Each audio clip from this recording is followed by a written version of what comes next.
La vida diaria de la minoría negra estaba gobernada por una red de leyes locales vigentes que obligaban a tener a los negros separados de los blancos. En 1957 existía el racismo aprobado por el gobierno. Uno encontraba barreras oficiales para desempeñar un trabajo, para la libertad de movimiento. La Constitución de los Estados Unidos no protegía a todos los ciudadanos. La gente comenzaba a hablar de integración, pero la supremacía blanca, como el Ku Klux Klan, representaba el temor popular de lo que eso podría acarrear. Quieren lanzar a los niños blancos y a los de color al crisol de la integración, de la cual surgiría un vil conglomerado de una clase de gente híbrida. Ese movimiento destruiría a las dos razas.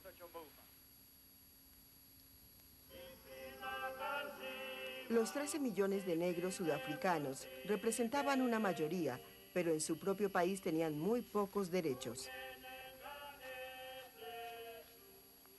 3 millones de blancos tenían las mejores tierras y riquezas, y a los negros no se les permitía votar. Yo creo que si a los nativos se les deja en manos de quienes saben cómo manejarlos, son sin duda buenas personas. No he tenido ningún problema. He estado aquí 4 años y francamente no he acusado a un solo muchacho porque no es necesario. Los sudafricanos negros hacían que las granjas y las fábricas funcionaran, pero los blancos temían y resentían el creciente número de negros que había en las ciudades. Yo soy un afrikáner. Mi historia es la de una gente nueva con un idioma nuevo y con raíces en una tierra nueva. La mayoría de los blancos eran descendientes de europeos que se habían establecido en Sudáfrica hacía 300 años. Los afrikaners tenían su propio idioma, su propio partido político y su propia iglesia, en la que se enseñaba la superioridad de los blancos y que su poder sobre los negros era la voluntad de Dios. Cuando el Partido Afrikaner Nacional obtuvo el poder en las elecciones del 48, le dieron a la discriminación el poder de una ley. El Parlamento de Blancos únicamente aprobó una serie de medidas que aumentaban la segregación, institucionalizando la supremacía blanca en un sistema que se conoció como el apartheid. En 1957, mientras la segregación se extendía en Sudáfrica, en los Estados Unidos estaba empezando a ser atacada.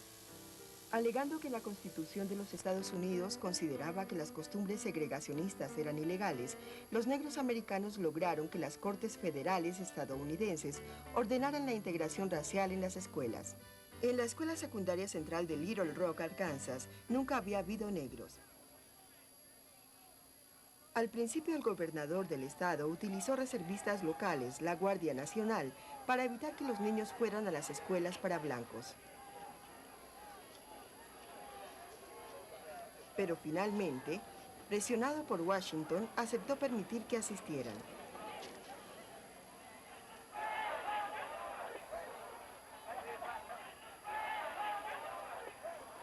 Acabo de recibir un informe diciendo que los estudiantes están adentro.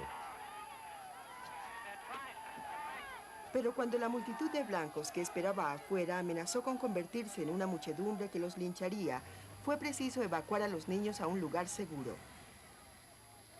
Al día siguiente, el presidente Eisenhower envió al ejército de los Estados Unidos a dispersar a los opositores blancos de las calles y a restaurar el orden. Ernest Green, de 16 años, intentó ir a la escuela, esta vez con una escolta armada. Estábamos en una camioneta. Al frente había un auto del ejército con una ametralladora.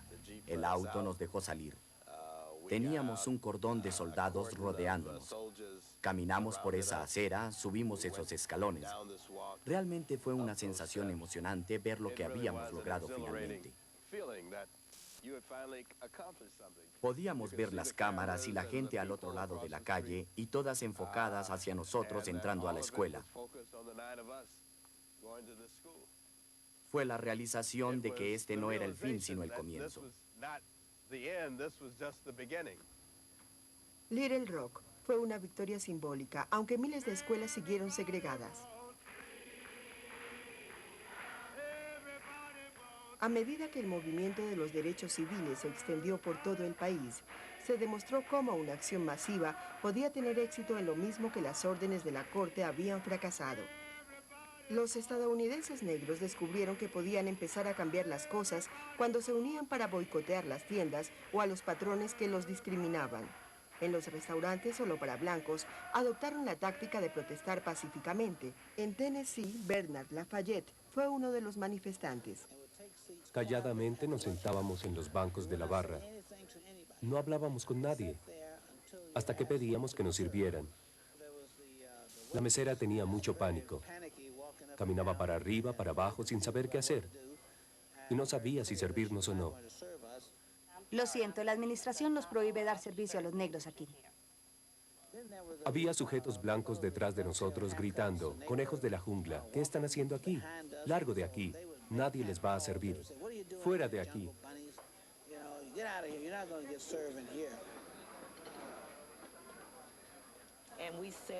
Y nos sentamos en la barra, y esa mujer blanca me tendió una trampa. Me puso el cigarrillo en el brazo, de modo que me calmé. Mientras me estaba calmando, ella sacó el resto de sus fósforos, aló hacia afuera mi poncho y dejó caer los fósforos encendidos en mi espalda.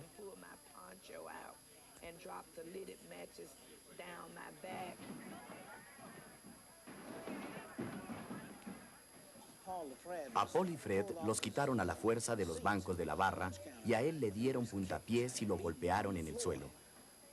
Decidieron que lo pondrían como ejemplo puesto que era blanco, no negro.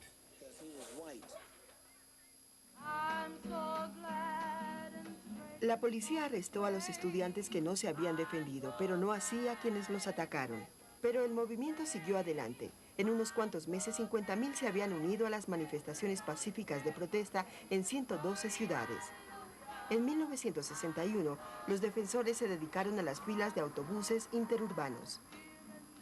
Los asientos en los autobuses eran segregados, al igual que las salas de espera, pero los voluntarios que se autollamaron pasajeros de la libertad ignoraban las reglas y se sentaban juntos. Los blancos lanzaron bombas incendiarias a un autobús. Movimiento de Liberación, escúchenme. Estamos pidiendo a todos los ciudadanos que vayan hacia Washington, en avión, en auto, en autobús o en lo que puedan hacerlo. Caminen si es necesario. En agosto de ese año, 250,000 de personas blancas y negras llegaron a Washington exigiendo una ley de derechos civiles que finalmente garantizara su libertad.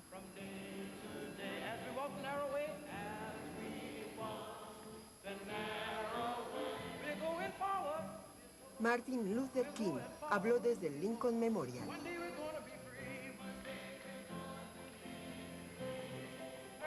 Yo tengo un sueño. Que mis 4 pequeños hijos un día vivirán en una nación en la que no serán juzgados por el color de su piel, sino por su carácter. Hoy tengo un sueño.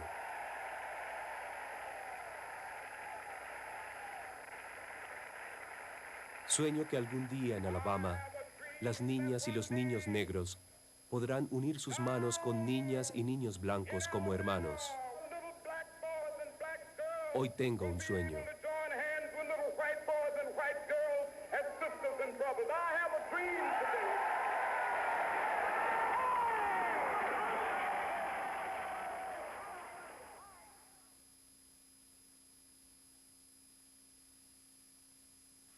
En Sudáfrica, el gobierno blanco trabajaba firmemente hacia otro sueño, en el aparato del control racial, en una escala que no se veía desde la Alemania nazi.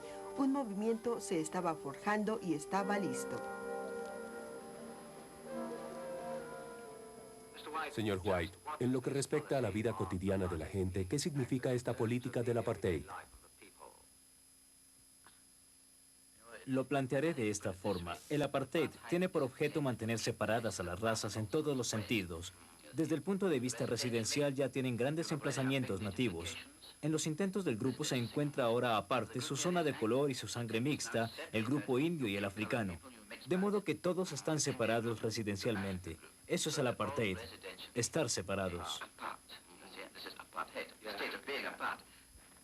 Con objeto de estar seguros de que las razas se mantenían separadas, se exigía a todo el mundo registrar sus orígenes. Las relaciones sexuales y el matrimonio entre razas era ilegal, y legislaciones complejas clasificaban a la gente que ya tenía mezcla de sangre. Blanco con blanco da blanco, pero blanco con cualquier otra cosa no puede dar blanco, únicamente gente de color.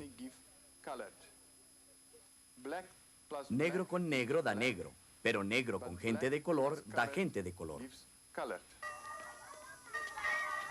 Como parte del esfuerzo para reafirmar a los negros africanos en su papel servil, a las escuelas negras se les asignó un nuevo plan de estudios.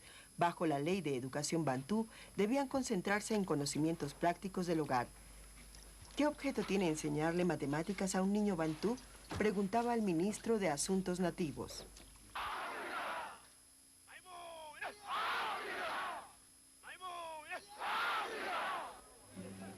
En Johannesburgo se preparó el primer movimiento de una campaña que bien puede llevar a la desobediencia civil. Miles de personas de negros asistieron a la manifestación de protesta organizada por el Congreso Nacional Africano.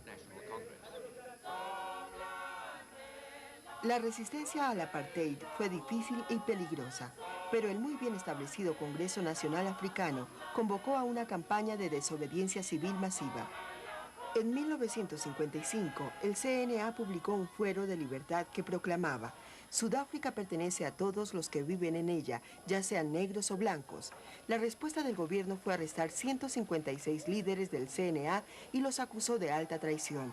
Los juicios duraron 5 años.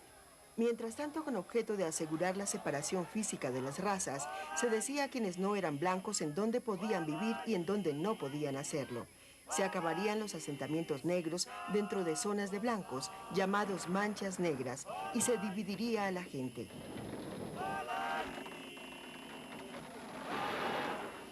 En el corazón de Johannesburgo, lugares como Sophiatown, que durante años habían sido una amenaza para la salud pública y la seguridad, fueron atacados con vigor y energía. Se alegó que los bantú estaban insatisfechos y se rehusaban a irse.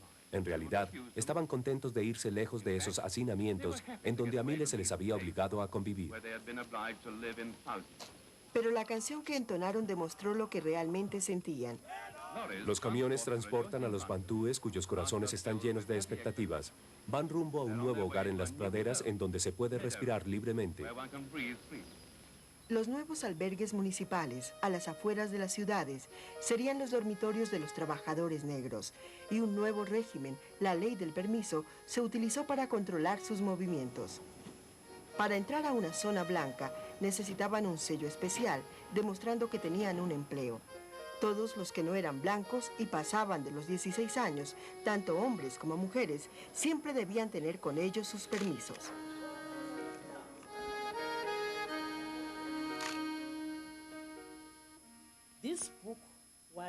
Esta libreta era lo único que se relacionaba con la vida de una persona negra en Sudáfrica. Si uno no tenía esta libreta, no era nada. Controlaba la vida de todo el mundo, controlaba el trabajo, controlaba cada movimiento. En fin, controlaba toda nuestra vida en general, sin que uno se enterara. Cualquier sudafricano podía ser arrestado si se le encontraba sin la libreta de permisos. Bonjeni Lobu trabajaba en Johannesburgo. En realidad, yo no podía entender a la policía. Ellos hablaban afrikaans, pero todo lo que decían era: Kafir, ven aquí. Nos golpeaban, después nos tomaban por el cuello y nos empujaban adentro de la camioneta de la policía. La forma en que nos arrestaban era muy brutal. En 1960, una nueva ola de protestas se lanzó en contra de las leyes del permiso. Hubo una reunión a la que nos llamaron a todos para discutir sobre estas libretas de permiso.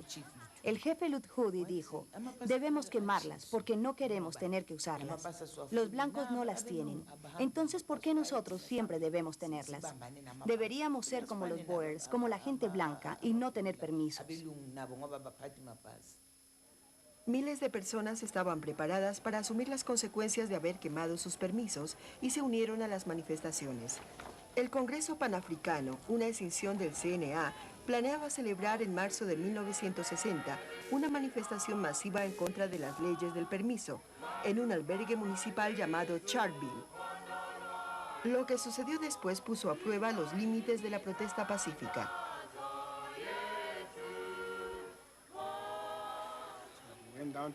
Fui a la oficina de permisos. Todo el mundo estaba de pie. Los que estaban allí eran del albergue municipal. Niños, mujeres, estábamos entonando la canción de la conciencia africana. Esperando una respuesta, la gente gozaba.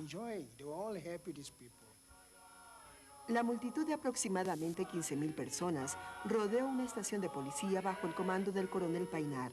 Los policías estaban nerviosos.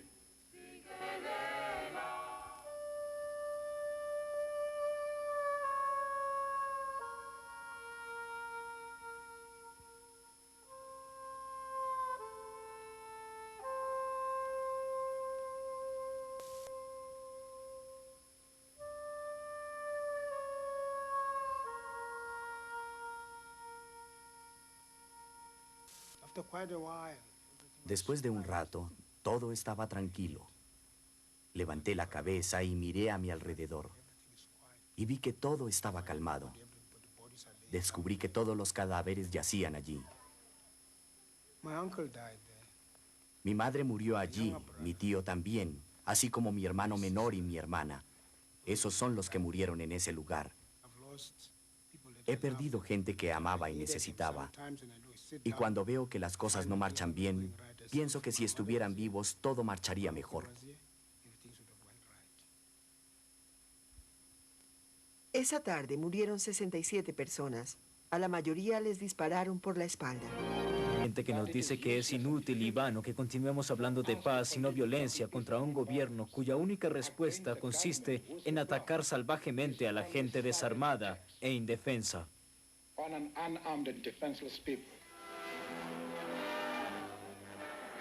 Una creciente escala de manifestaciones en contra del gobierno a pesar del decreto de estado de emergencia y el arresto de cientos de líderes continúa. Como respuesta a lo ocurrido en Charleville, estallaron protestas en todo el país. Convencidos de que las manifestaciones no violentas no podrían lograr nada, un ala del CNA dirigida por Nelson Mandela inició una campaña de sabotaje. Pero al igual que las protestas no violentas, las tácticas fracasaron. Mandela fue arrestado en 1962 y posteriormente en 1964, sentenciado a prisión perpetua en la isla Robben. Mandela declaró en la corte: planeé el sabotaje debido a que todos los métodos legales de oposición estaban cerrados. Había acariciado el ideal de una sociedad demócrata con igualdad de oportunidades para todos. Y ese es un ideal por el que estoy preparado a morir. Y en el exterior de la corte estaba la esposa de Mandela entonando el canto de libertad africana. No perderé nunca la esperanza y mi gente tampoco la perderá. En realidad esperamos seguir adelante con el trabajo. Noticias históricas. El Congreso aprobó el proyecto de ley más sorprendente que se haya escrito dentro de la ley. Reafirmó el concepto de igualdad para todos los hombres que se iniciara con Lincoln y la Guerra Civil hace 100 años. En 1964, el mismo año en que Nelson Mandela fue sentenciado a prisión, la Ley de los Derechos Civiles, introducida por el presidente Johnson, otorgó a los negros americanos un verdadero progreso. La ley de los derechos civiles es un reto para todos nosotros, ir a trabajar en nuestras comunidades y en nuestros estados, en nuestros hogares y nuestros corazones, eliminar los últimos vestigios de injusticia en nuestro amado país.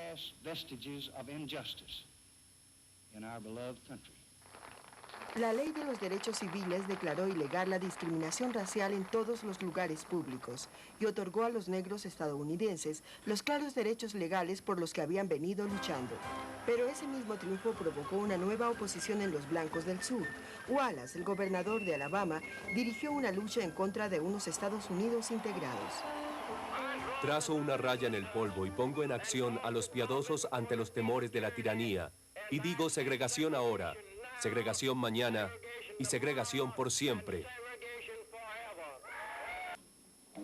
Justo aquí expresa lo que sabe. Tiene que escribir su significado, lo que entiende al respecto. ¿Puede explicar la Constitución? ¿Nos puede decir qué significa la Constitución? No lo sabíamos. No importaba si uno tenía un doctorado o ningún título. No registraban a los negros. Selma, Alabama, era un centro de la resistencia y obstinación de los blancos. Cuando un grupo de maestros intentó presentar su caso en la oficina de registro, los detuvo el jefe de policía Clark. Este juzgado es el lugar más seguro para hacer las cosas. Es como estar en Disneylandia o en un desfile. ¿Tiene algún asunto pendiente en este juzgado? Solo queremos pasar. ¿Tiene algún asunto pendiente aquí? La razón por la que venimos es para hablar con la Junta de Registros. La Junta de Registros no está en sesión esta tarde. Vinieron a ridiculizar este juzgado y no lo vamos a permitir.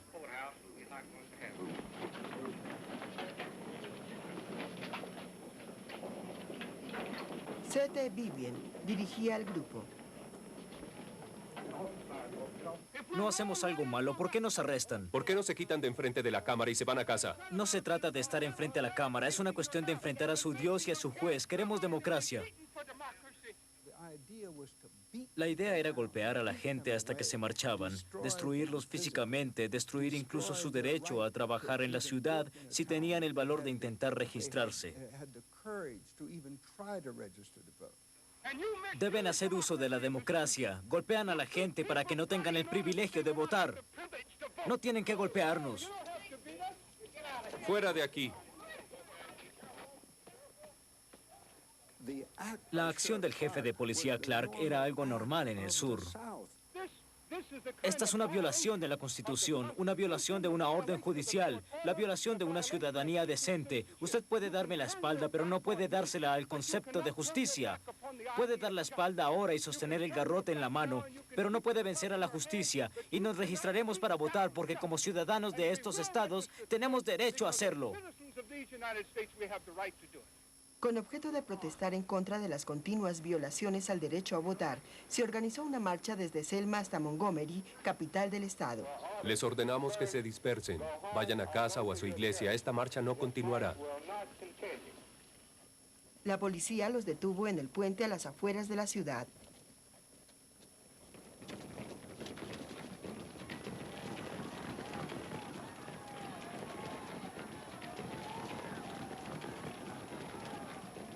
La televisión presentó las escenas en todos los Estados Unidos.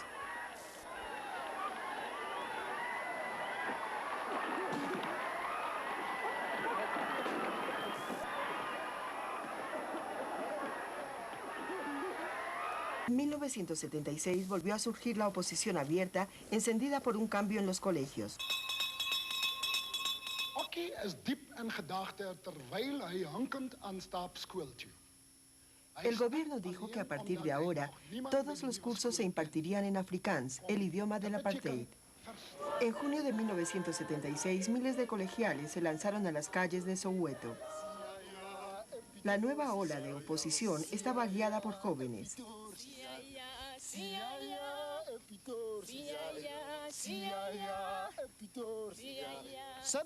De pronto hubo gases lacrimógenos. Yo no sabía qué era eso. Así que retrocedimos tratando de controlar nuestra cólera y empezamos a arrojar piedras.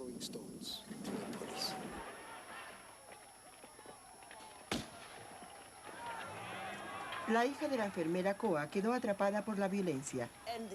Los niños andaban por ahí y huían por ahí. Todas esas madres permanecían lejos de aquí y gritaban: no les disparen a nuestros hijos, deténganse, no disparen a nuestros hijos. Los niños corrían por todas partes y venían a nuestras casas y se escondían.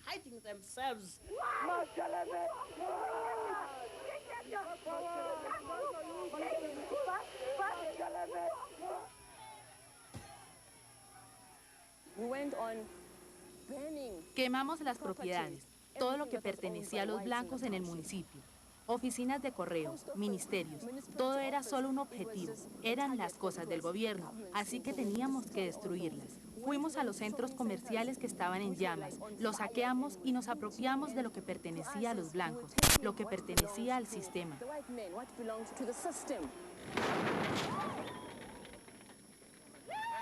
Ahora cientos de jóvenes cruzaban las fronteras para unirse a las guerrillas del CNA entrenadas en el extranjero. Los que se quedaban seguirían las instrucciones del CNA para hacer que el país fuera ingobernable. Y un nuevo movimiento de masas, el Frente Democrático Unido, presionó para que se liberara a un líder que los jóvenes nunca habían visto.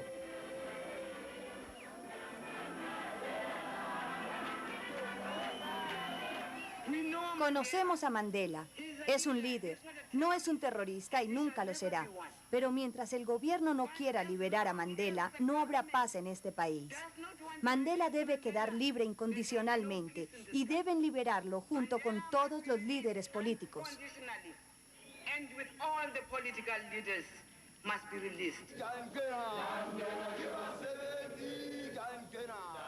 Mientras duró el gobierno, Sudáfrica se convirtió en un paria internacional. Una por una las compañías extranjeras suspendieron las inversiones y los gobiernos extranjeros impusieron sanciones al comercio. Dentro del país, los sindicalistas militantes en el comercio dieron una serie de golpes políticos. Ante una economía paralizada, el gobierno mantuvo diálogos secretos con el CNA.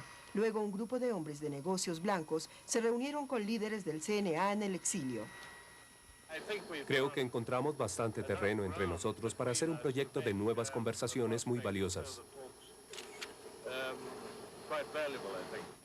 En 1990, el gobierno respondió a la presión cada vez mayor por la liberación de Nelson Mandela. El presidente F.W. de Klerk habló en la apertura del Parlamento. El gobierno ha notado que el señor Nelson Mandela declaró querer hacer una contribución constructiva al proceso político pacífico de Sudáfrica. Deseo exponer claramente que el gobierno ha tomado la firme decisión de liberar incondicionalmente al señor Mandela. Con la liberación de Nelson Mandela, el 11 de febrero, Sudáfrica parecía estar en vía de tener un gobierno de mayoría negra. Eran noticias que la mayoría de los sudafricanos negros nunca pensaron llegar a oír. No sé qué decir. Estoy tan feliz. Me siento como ebria. Estoy ebria de felicidad.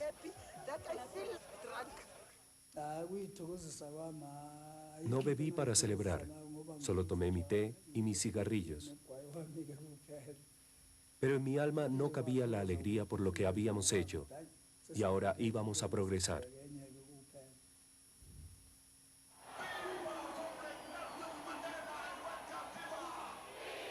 En Soweto, Mandela reconoció el papel que habían jugado los sudafricanos. No son los reyes ni los generales los que hacen la historia.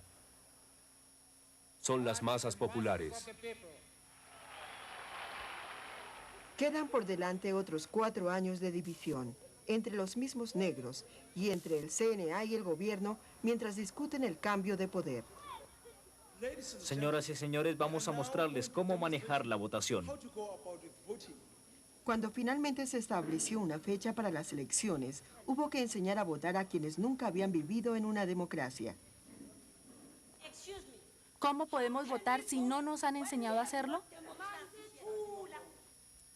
Esta es una urna y aquí mi hermana va a enseñarles. Ninguna papeleta que no tenga sello oficial será válida. Doblen su papeleta así para que entre en la urna.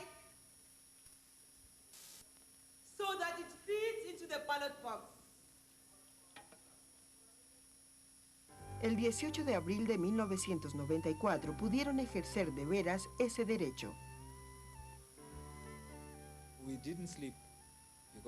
No dormimos porque creíamos que llegaríamos tarde, porque mucha gente iría a los centros electorales.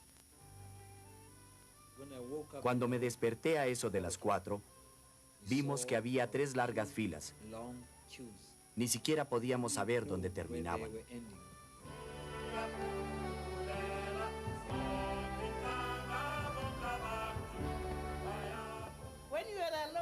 Estar sola ahí era como estar en el cielo. Era tan divertido marcar por separado. Soy yo votando. Mis manos, votando por mí, por quien yo quiero votar. Realmente era maravilloso. Era inolvidable. Era un sueño.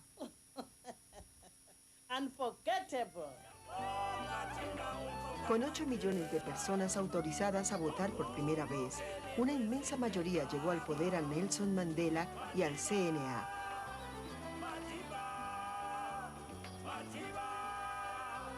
Ahora toda Sudáfrica tiene derechos iguales. Los años